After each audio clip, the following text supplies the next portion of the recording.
Welcome back. This is Ed Fratz, the Godfather of sales training. For replay viewers, I appreciate your time and to check in to see what I have to bring to the table. And hopefully I have some content that will be valuable to you. Well, I'm going to start the show off. Nabul, how you doing? Thank you for joining. I'm going to start the show off today that I had a person actually call me. He was from Tampa, Ricky from Tampa, and he wanted to know about why I do the show the way I have it structured. And he was a little frustrated. He's not a baseball fan. So I always start the show off to talk a little bit about baseball. Then I talk a little bit about business. Then usually I talk a little bit about a beer or a burger or a pizza, of good food, a good restaurant, in your region where you live, because I travel a lot. So I'm always looking for a good non-chain restaurant. So he was asking me about, like, Ed, the first couple of minutes is baseball. I'm not a baseball fan. So why do you do a business show with all these different things in it? Well, there's a lot of shows out there that just talk about food. And then there's all the sports shows out there, which is a couple billion.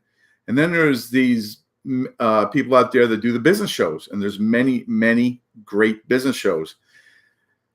These are three topics I like talking about. I'm a big sports fan, and I do my best to bring quality content regarding business, sales, leadership, business ownership to the table. I usually pick a topic, and then I like to wrap it up with food. I love food.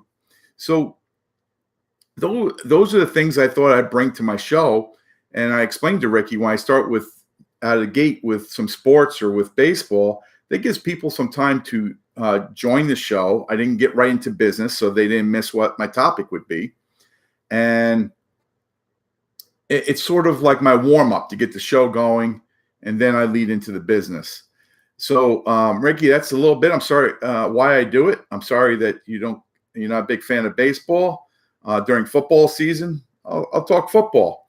But I'm a huge Yankee fan, and I'm really, if my format frustrates you, just fast forward the first 3-4 minutes of the show to get to the business part. That'd be my only advice for you. And but I do appreciate the feedback and having that question. So my son came up with the title today, why I talk about the nonsense I do, and that's the reason. All right, Nabul, thank you for joining. Being so new to the live programs, I don't get a lot of live listeners popping in, so I really appreciate you joining. Thank you so much. The business part today that I want to talk about. So I'll pass on the baseball because that was my opening on why I do what I do. The business part is about interviewing people. And I work with a lot of leaders in the process of their hiring process, when they're hiring specifically, most of the time, salespeople. So they'll bring me into a company and ask me to run them through an interview, or have their sales managers watch how I interview and help them select candidates for their company. And I'm a big fan of making sure I'm well prepared. We expect the candidate to be prepared. So I always have pretty much a set 4 or 5 questions. Might not ask all of them based on where the conversation is going. But I always walk in usually with the same 3 to 5 questions I like answered, and I really could find out quite a bit about the individual. You have to, especially if you're in sales and it's a quota-driven industry, if you hire the wrong salesperson, you can screw up your whole year, because if there's a slot that's required to produce so much revenue for your company, that person has 3 or 4 or 5 months of ramp up. And then they end up being a screw up. You can't fire them because HR says you have to give them more training. Another month goes by, HR says you got to give them a verbal warning. Another month goes by, you have to give them their first written, then their second written. And then maybe in month 9, month 10, you have to give them the heave ho. And you lost a whole year of productivity because you hired the wrong person. So your interview questions have to be dead on. You really need to know, what kind of salesperson you're bringing to the table, or what kind of sales manager, if that's who you're interviewing for, because the wrong hire can destroy your whole year. And by the way, your boss won't want to hear that excuse that you hired the wrong guy, and that's why you missed your numbers. So the interview process is something I always told my managers, hurry up, but take your time. And what I meant by that is make sure the hiring process is on the top of your list on filling a vacancy. Make that your priority, but take your time in hiring the right person. And because this mistake could ruin your whole year. So some of the questions people always say, Ed, what questions do you have that could help me interview and hire the right candidate? So I'm going to go through those 5, and that doesn't mean one is stronger than the other. Joseph, thank you for joining. You're right, Joseph. Good work ethic does top the list, and how ethical the person is obviously important. You have to make sure that the questions that you answer is able to extract or ask them. You're able to extract that work ethic, and if you are unable to do that, you just can't take someone's word, say, hey, I have a good work ethic. Great, you're hired. You need to have the great questions to see if that work ethic is there. And thank you for bringing that up. Most of the interviewing questions that I help companies with are salespeople, is where my background is, and also sales managers, leadership roles. A lot of times these questions I have, it doesn't matter what industry you're in, they'll be helpful. But most of my work is working with companies that work in with their sales divisions, Joseph. So to get that work ethic, one of the very first questions I'll always ask is, what was the very first job that you ever had, and how old were you when you had that job? And I'm a big fan. I don't care what it is. They could be telling me that they delivered newspapers on their bicycle every day after school at the age of 13. To me, that says something, that they learned how to work, not for a lot of money at a young age, and that work ethic is starting to come out. I've also interviewed people, and I've asked the same question. As a matter of fact, she was a college grad, top of her class for a sales position that paid very well. And I asked her that question, and she said that this would be her first job. And I said, well, no, a part-time job, your very first job. And she said her dad didn't believe in her working till she was ready. And I didn't hire her because of that. And people say, Ed, you might have missed a great candidate. I might have, but I'm not in a situation to roll the dice. And that tells me that there was a small red flag that possibly she hasn't even developed what her work ethic is yet.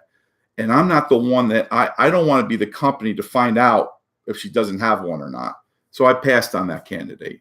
But probably one of the best answers I ever got when I asked this question, it was years ago up in North Carolina. I was interviewing a candidate for a B2B sales position. And I asked the question, what was the very first job that you had? And he looked at me. He was from Boston, and his father was hurt. He was injured, and out of work for a long time. And his mother was like trying to do 3 jobs, cleaning jobs, all kinds of miscellaneous jobs, just so they could pay the bills and put food on the table. After school, starting at the age of 14, he would go down to the docks and unload the fish for the fish markets. And he worked down there on the docks. That's a hard job. And he did it at the age of 14. And every dime that he made down there, he gave to his family. And he did that till he graduated high school. And he never took a dime. I hired him immediately. I gave him an job offer, before he even hit of course, I asked him other questions and did his criminal background check. But he had a job offer instantly that day. And it was a great hire. He came out of the gate strong, and his work ethic was awesome. And it was all based on that one question I was able to read what kind of integrity and what kind of work ethic he had. So to me, I love that question. The second question I like to ask is, what did you do to prepare for this job interview? And you'll be amazed, over the last 25, 30 years I've asked this question, some of the answers I've gotten, it's mind-blowing. They fought hard to get the job interview, and they come in and they give me some crazy answers that actually makes me pretty much wrap the job up. I'll never forget, I interviewed someone for a retail sales position. I asked them this question, and they came in from a part-time job that they were currently doing. They came straight to the job interview after that. And the person said, I did absolutely nothing. He goes, I didn't even groom myself. My hair is a mess. I didn't prepare for nothing. That was like within the first 5 minutes of the interview. And then I said, I'm done. I have no more questions. Do you have any? And he was sort of in shock. And he goes, I take it I'm not getting the job. I said, you're right. And I said, my advice to you is make sure you prepare very well for your next interview. And people go, hey, why didn't you give him another chance? And I look at it that if he wasn't prepared to come in and get a job that he wanted that was going to pay very well, that how can I trust him to be prepared when he comes to work? I like I said, I don't want it to. And then I had someone say, Ed, why didn't you give him a 30-minute courtesy interview? I found this out in the first 5 minutes. I don't want him. I'd rather go home and spend 25 minutes with my son. That's 25 minutes of time I'll never get back. This was he didn't have the courtesy to come prepared. Why should I give him a courtesy of 25 minutes of shooting the breeze with him? So I am a tough interview, but I'm very fair. I'm prepared. I expect people to be prepared on the other end of the table. They're looking for a $100,000 job. I'm just not going to give it to them because they're nice. Okay. So that question, and one of the best answers I've ever gotten, it happened back in 1999, because I remember this day. Thank you, Nick. Thank you for joining. The one I asked this person, how did you prepare for this job? And he looked at me and he said, yesterday when you called me to come in for the interview, I hung up the phone and I went to the store and I had to buy a suit, and I bought one off the rack, and I had to make sure I was dressed appropriately. Well, I hired this individual, and he ended up being one of my top reps in Huntsville, Alabama. And it was amazing. I got to know him a little bit, in months to come. And I had a conversation with him one night after work, and we're hanging out in my office. And I told him how impressed I was that day with the suit, and that's why he got, it was the main reason why I moved forward with him. He goes, well, I need to tell you the truth about that story. And I was like, uh-oh. He said, when I was interviewed that day, I was homeless, and I was living in my car in the back of the mall, and he was working for Ruby Tuesdays part-time as a waiter. And that's how I met him. He was my waiter, and I gave him my business card. He was an awesome waiter. And he said, I had to borrow money from all the employees in that mall, in Ruby Tuesdays that day, to go buy a suit. And he goes, and I walked 4 miles to that interview that day. And he goes, he was so grateful for the job. And he ended up being, month after month, he was 180 to 200% of quota. And he ended up having a great career. And he's was able to go back to college. He got his engineering degree and has had a very successful career since that day. So that was someone who was worried about showing up prepared. And to me, I'll never forget that hire. And it was all based on what did he do to prepare for this interview. And you can find out a lot about some of these questions on what kind of ethics they have and what kind of people you're going to bring to the table. I'm not saying it's going to work 100% of the time, but you sure do narrow the margin of minimizing hiring the wrong person. The third question I have is, tell me who influenced you the most in your career. And I'm not a fan. When I interview people, I don't really need someone to answer questions quickly. I don't mind that you can see if they ask me to repeat it. I'm fine with that. Or if they are thinking the question through their head, I'm a big fan of that. It shows me their listening skills are high. But there are certain questions like this one, I sort of like to answer rather quickly because you should know it.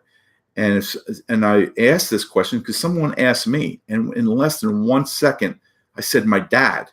And most of the time, it's usually a parent or a grandparent that they say, or and they'll say, "Oh, why is your father since a great influence?" And I told them, 30 years at IBM, and he taught me how to be professional, making sure my shoes are always shined, making sure that I have a good pen, my hair is groomed, firm handshake. My dad taught me all this.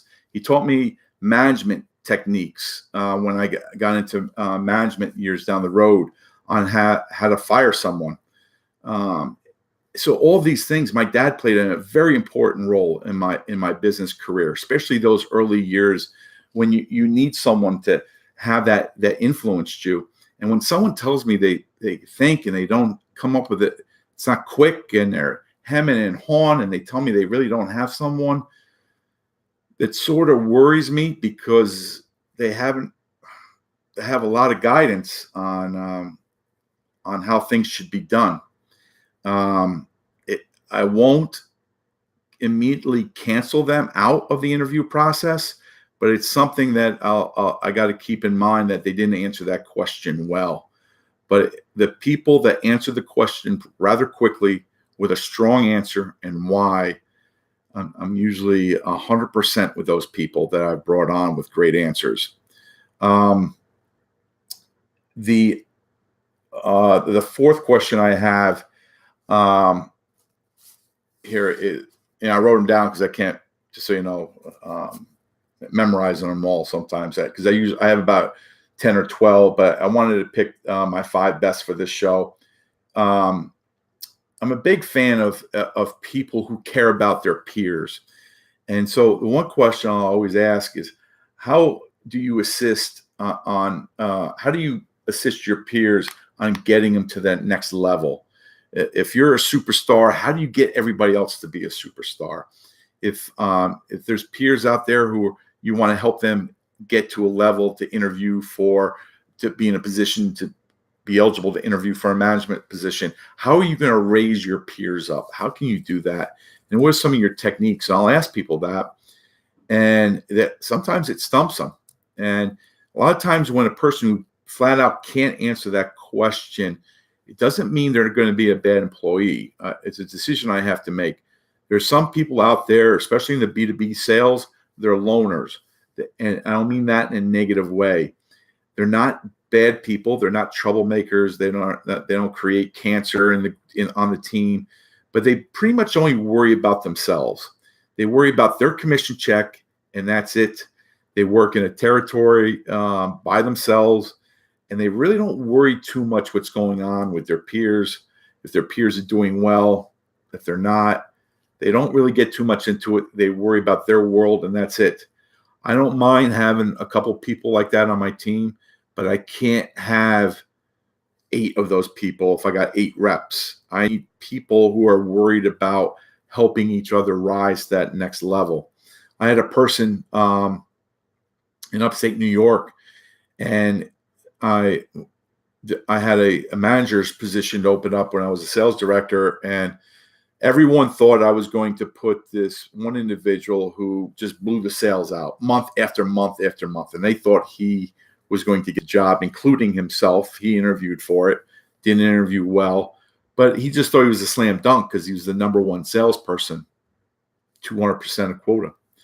But then there was this other gentleman I interviewed, and he was about 105% of quota every month. Never missed it, always a little over. But he was the first person into work, the last person to go home. The first person to greet a new hire person, a new employee, to take them under their wing, to teach them the company's ways and product knowledge, things that you didn't get in training.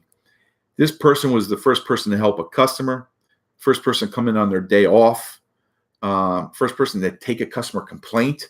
He didn't care. This person cared about his peers to help them rise up to a level that he thinks they should have been at, higher than, set the bar over 100%. And he was very good at that. And he would never lecture anybody. All he would do was help and show people by example.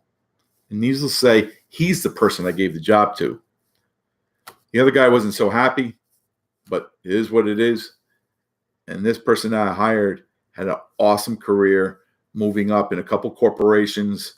I don't have permission. I'm not sure if I have permission to say it or not, so I'll leave the corporations out. And he became, the next 20 years, he landed some really nice director positions.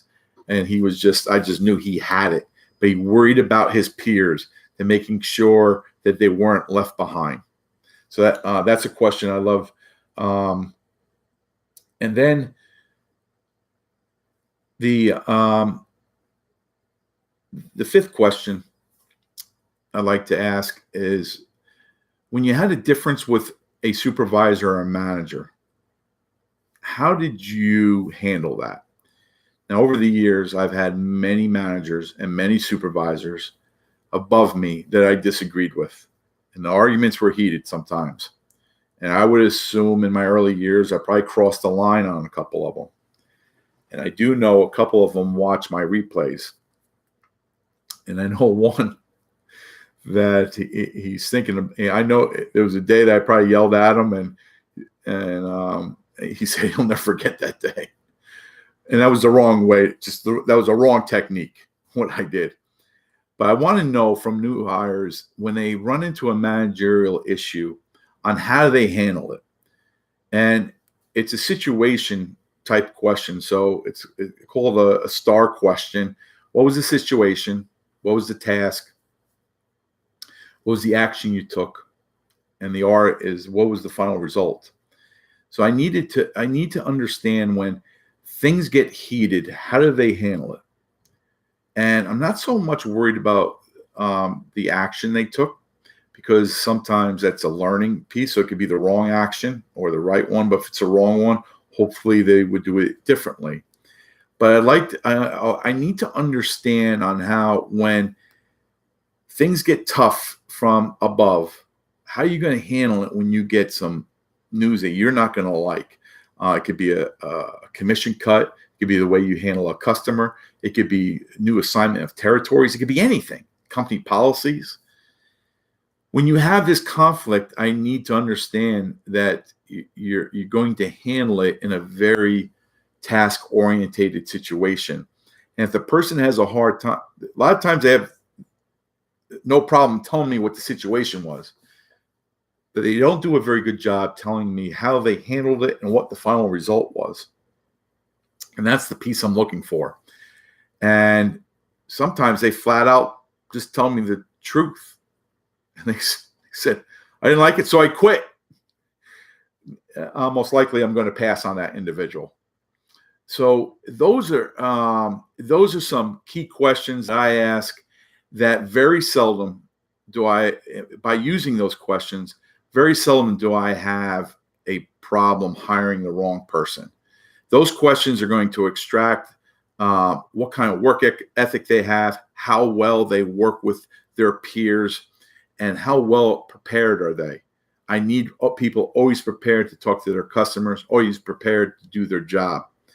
And those questions, to me, really, I find out quite a bit from the individual in that individual interview. And if you want to know more about this interviewing process that I have, please feel free to reach out to me. Shoot me an email, ed@fratst.com. That's ed@fratst.com. And I'm glad to reach back out to you and help you in any way. If your company is looking for any kind of sales training and you don't have a sales trainer and you'd like for me to come in and work with your staff, please feel free to reach out to me. Hit the subscribe button, hit the bell, and please share it with people, this stream, if you think it brings value. Have a great evening. Take care.